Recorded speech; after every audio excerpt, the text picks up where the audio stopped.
Hi, I'm Charlotte, 26, and last spring I found out my parents had quietly given my brother a $100,000 down payment for his dream home, while I was still renting a shoebox apartment above a laundromat. The same parents who, when I mentioned wanting to save for a place someday, said, "Be grateful for the roof over your head." That sentence was the crack that split open everything I'd been pretending not to see. It started on a Sunday, the kind of Sunday that smells like reheated coffee and old family habits. Mom had invited me and my brother Caleb over for brunch, her signature quiche that tasted like wet cardboard and guilt. Caleb showed up grinning, practically glowing. I thought maybe he'd gotten a promotion. He was wearing that expensive watch Dad gave him last Christmas, the one they said was a milestone gift. I'd gotten socks. Literally socks. I remember Mom fluttering around, Dad standing behind his newspaper like some 1950s caricature, and me trying not to notice how Caleb's fiancée, Erin, kept sneaking glances at me, pity flickering behind her smile. Then Caleb cleared his throat. "So, we closed on the house Friday." I almost choked on my orange juice. "What house?" "The one in Maplewood," Mom said casually, as if we'd all been discussing it for weeks. "We're so proud of him. It's a beautiful starter home." Starter home. Maplewood. I knew that neighborhood. Houses there sold for $500,000 minimum. How I started, and then stopped, because Caleb was grinning too wide. "Well," he said, with that fake humility that only comes from comfort, "Mom and Dad helped out a little." A little. Mom's voice chirped over his. "We wanted to set him up properly. You know, give him a real foundation." I laughed, not because it was funny, but because I didn't know what else to do. "A real foundation? You mean like the kind I couldn't even get an air mattress on when my lease fell through last year?" Mom blinked, feigning confusion. Dad finally lowered the newspaper. "Leah, your brother's starting a family. You don't need to turn this into some kind of competition." There it was again. The hierarchy. Caleb the golden son, me the backup plan who'd never gotten off the bench. When I left home for college on scholarships I'd fought for a loan, they told me they couldn't contribute financially right now. Caleb flunked out of his first college year, and they bought him a used BMW to help with motivation. But somehow, this was different. Because $100,000 wasn't just favoritism. It was a declaration. It was them saying, out loud and with their bank accounts, that his future mattered more. I stared at Caleb, waiting for him to say something, anything to soften it. But he just shrugged. "Hey," they offered. "What was I supposed to do, say no?" "You could have told me," I said quietly. "You could have given me a heads up before I found out like this." Mom sighed, setting her fork down like I was the one ruining brunch. "Leah, please don't make this about money. You've always had a roof over your head. We've always supported you in our way." In their way. That phrase burned. Their way meant birthday cards with no money inside because love is priceless. Their way meant expecting gratitude for leftovers while my brother got feasts. Dad folded his newspaper neatly, his voice calm but sharp. "You've always been independent. You pride yourself on that, don't you?" I nodded slowly. "Yeah. Because I had to be." The silence stretched, brittle as glass. Caleb looked uncomfortable for about 2 seconds, then said, "Anyway, we'll have you over for dinner once the place is furnished." I managed a tight smile. "Sure. Can't wait to see what $100,000 buys." Mom shot me a look. "Leah." I stood up. "Actually, I think I'll head out." Brunch was enlightening. As I drove home, my hands were shaking so badly I had to pull over. I kept hearing Dad's voice in my head, "Be grateful for the roof over your head." It echoed like a taunt. Because that roof wasn't mine. It was a one-bedroom rental with mold in the bathroom, a landlord who ignored my calls, and neighbors who fought through the walls. And still, somehow, they thought I should be grateful.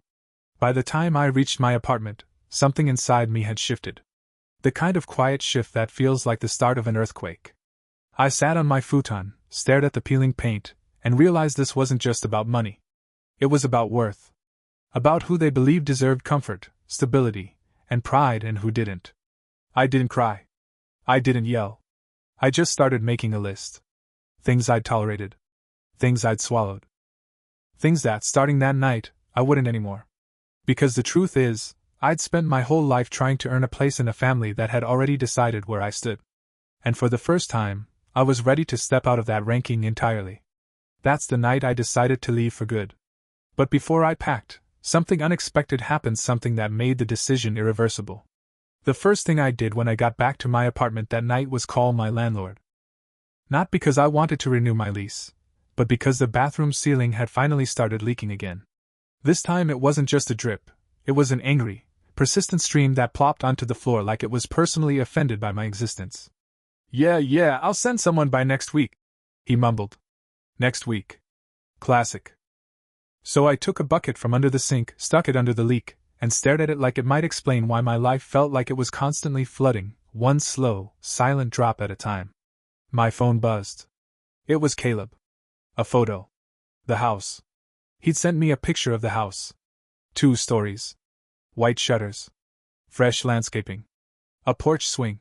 It looked like the set of a holiday commercial, the kind where families in matching pajamas drink hot cocoa and nothing ever goes wrong. No caption. Just a picture. I didn't respond. I couldn't. I think part of him really believed he was sharing good news. That I'd smile and clap and feel some sisterly pride. What I felt instead was hollow. Because that house wasn't just a house. It was years of lopsided scales finally collapsing under their own weight. I started going through my stuff. Not in the sentimental, memory box kind of way. More like triage. I had a suitcase, 2 duffel bags, and a deep, gnawing ache I couldn't name yet. I found the quilt my grandmother made me when I was 13. A stack of letters from college, none of them from my parents. My old vision board, which felt like a joke now. A photo of me and Caleb as kids, him holding a trophy, me clapping beside him. That was the dynamic in a nutshell. But here's the thing, I didn't want to be bitter. I didn't want to drown in resentment. I just wanted out. Not just out of the apartment, or the family group chat I hadn't replied to in months. Out of the narrative I'd been stuck in since birth. The overachieving daughter who never asked for much, who handled things quietly, who kept showing up to family events even when she left feeling smaller than when she arrived. So I did something that, for me, felt wild. I booked a one-way train ticket. I didn't have a plan, not really. Just an address of a friend from grad school who'd once said, "If you ever need a reset, come crash with me in Portland." I messaged her. She replied in 2 minutes, "Do it. Come. I've got a couch and too much wine." That was enough. I texted Mom. Not a dramatic message. Just, "I'm going away for a while. Please don't call." Her reply came faster than I expected. "Leah, don't be ridiculous. Let's talk about this." I didn't answer. Then she tried again. "We've always supported you. Just in different ways." That one stung. Because yes, they had supported me emotionally, when it didn't cost them anything. When I needed rent help after getting laid off last year, they'd said, "We wish we could, sweetie. Things are tight." Then turned around and wrote Caleb a 6-figure check. Support my ass. I left at dawn, before the city could wake up and remind me how trapped I'd felt in it. I didn't tell anyone, not even my closest friends. I needed it to be mine. At the station, I almost turned around. My suitcase had a broken wheel. My stomach was doing Olympic-level flips. But I boarded anyway. Sat by the window. Watched my life shrink behind me. Halfway through the ride, my phone buzzed again. A voicemail from Dad. I didn't listen. Then a text from Caleb. "I didn't know it hurt you that much. Sorry. It wasn't enough. It never had been." But still, I sat there, reading that text, and something in me softened. Just a crack. Because I didn't leave to punish them. I left to find me. The version of me that wasn't ridden by guilt and hierarchy and second-hand dreams. The train rocked gently. The sky was changing, streaked in gold. I felt like I could breathe for the first time in years. That night, I arrived in Portland. My friend met me at the station with open arms and a ridiculous hat. We walked to her apartment, talking like no time had passed. When I stepped into her space, warm, cluttered, alive, I felt a weird kind of peace. No one here knew about the down payment. No one here saw me as the runner-up. Just Leah. But just as I started to settle into the quiet, something happened. Something that dragged my past across state lines and planted it right at my feet. It started with a knock on the door. The knock came on a rainy Thursday, 2 weeks after I'd arrived in Portland. I'd just made tea and was halfway through scrolling job listings trying to convince myself that I could, in fact, start from scratch at almost 30 without completely falling apart. I wasn't expecting anyone. My friend Maya was at work, and the only other people who ever showed up at the door were delivery drivers dropping off her obscure herbal teas and, emotionally healing, candles. So I opened the door with zero expectations. And nearly dropped my mug. It was Caleb. Standing on the porch in a damp hoodie, holding a carry-on suitcase and looking like a golden retriever that got kicked out of obedience school. What the hell? I started, blinking like maybe my vision was playing tricks on me. He gave me a sheepish shrug. Hey sis. I stepped back, just enough to keep the door half closed. Did something happen? Is Mom okay? He laughed. She's fine. She doesn't know I'm here. What the hell are you doing here, Caleb? He ran a hand through his wet hair, glanced around like he was expecting someone to appear and give him a script. Can I come in? No. That made him blink. I don't think he was used to being told no. I flew here because I wanted to talk. In person. Please. I hesitated. Not because I was moved, but because I was startled. Caleb didn't do unannounced visits. Caleb didn't do effort when it wasn't rewarded. 5 minutes, I said, stepping aside. If you start defending them, I swear to God. I'm not. He cut in. I promise. I need to say something. He sat on the edge of the couch like it might bite him. I stood with my arms crossed, the mug still warm in my hands. He looked around the apartment, taking it all in. This place is cool. It suits you. I didn't say anything. I wasn't there for compliments. Finally, he sighed. Okay. So. You're pissed. Brilliant deduction. He winced. Look, I get it. You feel like they've always put me first. And you're not wrong. I blinked. That part one wasn't expecting. He kept going. I used to think it was just because I needed more help. That you were stronger. More independent. Translation, you made more mistakes and got bailed out. He winced again. Yeah. Basically. I waited. Because I could feel it. The thing he wasn't saying yet. But the house thing. Leah, I didn't ask for that kind of money. They offered. Aaron and I were just casually looking, and Mom got excited. Said she wanted to help us get ahead. Next thing I knew, Dad wired the money. You could have said no. I know. I didn't. That's on me. Silence. He looked up, eyes suddenly raw. I didn't realize how deep the cut was. Not until you left. Of course you didn't. My voice cracked. You never had to realize anything. You were given everything with a bow on top. He nodded slowly. You're right. And I'm sorry. I've been a blind, spoiled ass for most of my life, and it took you disappearing for me to get it. I stared at him. Hard. Part of me wanted to throw him out. Another part, some tired, stubborn corner, wanted to believe he meant it. You flying across the country doesn't undo decades, Caleb. I know. But it's a start, maybe? I sat down across from him. Not close. But I sat. He exhaled like he'd been holding his breath. I talked to Mom before I came. Told her they need to apologize. Properly. Not in that we did what we thought was best way. Like actually admit they messed up. I raised an eyebrow. And? She cried. Said she didn't realize? That she thought you were too proud to accept help. I laughed, sharp and bitter. That's their whole myth about me, isn't it? Too proud to ask? Too stubborn to need. He nodded. I think that was their excuse for not trying harder. We sat there for a moment, soaked in quiet. Then he said, I want to fix things with you. Not for them. For us. I've been a crap brother. But I'd like to be better. Even if it takes time. It wasn't everything. It didn't heal the scars. But something about his voice cracked through my walls. Maybe because, for once, he wasn't trying to justify. Just be there. I took a sip of tea, then said, You're crashing on Maya's couch. Not mine. He grinned. Fair. And you're telling Mom and Dad not to show up here. Already did. I nodded slowly. Something was shifting. Not forgiveness, not yet. But the beginning of something different. A detour in a road I thought was permanently broken. But just when I thought the storm was quieting, Mom called. And she left a voicemail that would flip everything upside down. I didn't even check the voicemail at first. I saw Mom on the screen, thumb hovered over the play button, then set the phone down like it might explode. Caleb was still asleep on Maya's couch, snoring softly like a man whose conscience had finally caught up to him. Maya had gone to work, after giving me a subtle thumbs up and a whispered, "Your brother's weirdly hot. Don't tell him I said that." I brewed coffee and stared at the mug for a solid 15 minutes before finally pressing play. Mom's voice, too bright and too slow, came through like she was trying to sound casual and failed miserably. "Hi, sweetie. Okay. I know Caleb said some things. And you've said your piece. But there's something I wanted to tell you. Something we've been keeping from you only because we thought it was best. But maybe it wasn't. Call me back." I blinked. Something we've been keeping from you. Now, I'm not one for melodrama. But I swear to God, my stomach dropped like I was in a soap opera and someone had just revealed I had a secret twin.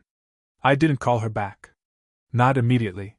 Instead, I paced my friend's living room for the better part of an hour, trying to think what she could possibly mean.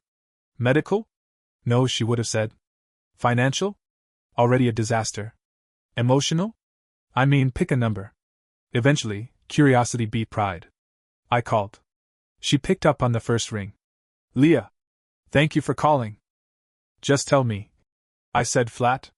She exhaled, and I could hear her rehearsing her words in real time. "Okay. So, do you remember when you were a teenager and you applied to that summer writing program in Boston?" "Yes." "You got in. But we told you we couldn't afford the travel and board, remember?" I remembered. I'd cried in the closet so Caleb wouldn't hear me. Well, we could have. We just didn't think it was practical. I blinked. What does this have to do with now? She hesitated again. It wasn't the only time. There were other opportunities. Scholarships. Fellowships. We didn't tell you about all of them. The world slowed. You're telling me, I said carefully, that you actively hid opportunities from me? I wouldn't put it like that, she said quickly. We just filtered. We thought we were protecting you. You always had such high expectations for yourself. We were afraid of you getting hurt. I stared at the wall, breath frozen. You filtered my life. Leah, please don't be dramatic. You gave Caleb everything. I snapped. And you clipped my wings on purpose. You were always so independent. No. You decided I could do without. And then you made sure I had to. I hung up. I stood in the middle of Maya's living room, shaking, heart pounding so hard I thought I might pass out. She'd admitted it. After years of gaslighting, of subtle favoritism dressed up as love, of pretending they just didn't have the means, she told me the truth. They hadn't believed in me. Not really. Not when it counted. They'd thought Caleb needed help and I needed reining in. And that was what finally broke me. I didn't cry. I didn't scream. I opened my laptop and started writing. Not a job application. Not an email to a therapist. A memoir. A story. My story. I wrote about growing up invisible next to the golden child. About wanting, so badly, to be seen, to be chosen, to be believed in. About scholarships that were never mentioned, programs quietly buried, dreams shut down. For my own good. The words came in a flood. It was the first time in my life I felt like I was speaking with my real voice. Caleb found me 3 hours later, still typing furiously. He said, eyes wide. Should I be concerned? I looked at him, eyes burning with clarity. Did you know? Know what? That they hid things from me. Opportunities. Scholarships.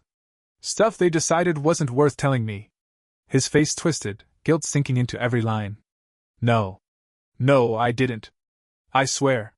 I knew they favored me, but not that. I believed him. Mostly. Do you still think they're just misunderstood parents? No, he said. Quiet. Firm. I think they were selfish. And scared. And really damn wrong. We sat in silence for a long time. Then he said, So what now? And I answered, without hesitating. Now? I finish this book. And I tell the truth. No more filters. Because the truth wasn't just mine. It belonged to every kid who ever got handed the short end of the stick and told to smile. Every daughter passed over for her brother's bright, messy potential. Every woman taught to be grateful for scraps. But telling the truth came with consequences. And I was about to find out just how far my parents would go to protect their version of the story. The email arrived 3 days later, subject line. Urgent, please don't publish that. It was from my mother. I opened it slowly, already bracing. Leah. Your brother tells us you're working on something about the family. I understand you're upset. But we need to talk before this goes any further. You don't have the full picture. Please don't do something you'll regret. Love. Mom. The signature made my skin crawl. Love. That word used like a bandage, like duct tape over bullet holes. I stared at the screen for a long time. Then I did something bold. I sent the first chapter of my manuscript to a former professor who now worked at an independent press. Her response came within hours. Leah, this is raw and honest and cuts like a knife. I want to talk more. Call me. And just like that, the thing I'd always been told wasn't practical, wasn't reasonable writing suddenly felt like the most grounded thing in my life. I didn't tell my parents. I didn't owe them a play-by-play anymore. But I did get a voicemail from my dad the next morning. He never called unless something was on fire. I braced myself and hit play. Leah. Your mother's very upset. I think you're being short-sighted. Airing dirty laundry helps no one. We're your family. We've made mistakes, sure, but there's a line. You're crossing it. A line. I laughed out loud. The line, apparently, was not years of silence, neglect, or funneling every resource into my brother's future. The line was me daring to talk about it. Caleb saw the fire rising in my eyes that morning and didn't say a word. He just handed me a coffee and sat beside me while I worked. He didn't offer solutions. He didn't defend them. He just showed up. Which, ironically, made him the only person in my family actually trying to be one. By the end of the week, I had a formal publishing offer. Small advance, modest reach, but complete editorial freedom. They loved the voice. The vulnerability. The fact that it didn't wrap everything up with a bow. When I told Maya, she screamed. When I told Caleb, he hugged me so tight I nearly cracked. When I told my parents, well, I didn't tell them. They found out. Because Erin, his fiancée, read a leaked early excerpt in a friend's writers group online. She'd always had an internet sleuth streak. Mom called that night, screaming, "You're dragging us through the mud." I didn't even flinch. "I'm telling my story. You don't get to control that. You've taken everything out of context. What context makes hiding scholarships okay?" I snapped. What context makes giving one child a $100,000 gift and telling the other to be grateful a fair parenting strategy? There was silence. Long, thick, fuming silence.